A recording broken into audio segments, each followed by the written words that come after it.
The company that I was working at had a business unit that had started up about a year before in Seattle. We'd scaled it from one engineer that started it to 100, and things were going great. We had landed an $80 million client, and things were going very well, except for the gentleman that we had hired to run the business unit was toxic. And I mean, toxic enough where he kicked the $80 million a year client out of our office, and it was just doing foolish things that put everybody back on their heels. We had people quitting because of it and so forth.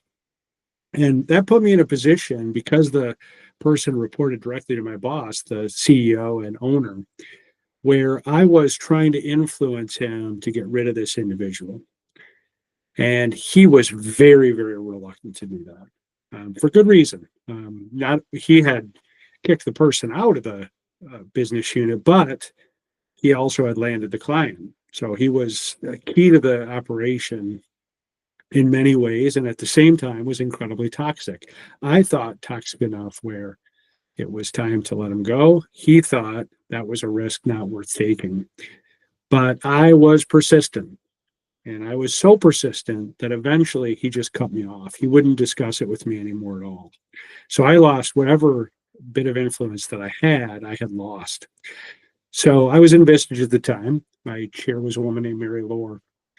And I went to Mary during one of our one-to-ones, and I said, look, I'd like to get my influence back. I think this is a terrible thing for the business, and that this could be existential for the business unit. So what do I do? And she said, oh, that's easy. And I thought, easy? Well, I mean, come on, I'm struggling with this, and to you it's easy. And she said, oh yeah, it's easy. All you have to do is love him. And I said, okay, I already love him. I'm not sure what you mean. And she said, I mean, show him in everything you do that you love him. And she said, if it makes it better for you, just as you're talking to him, have visualize like light pouring out of him.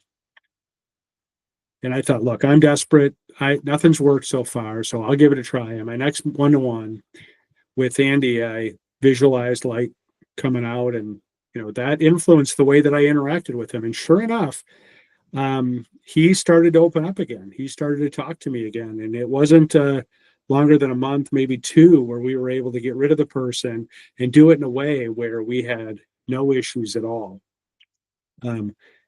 Now, I believe that what was deep down, the wisdom below what Mary was telling me was that if I changed, I would invite him back to the table to discuss things with me.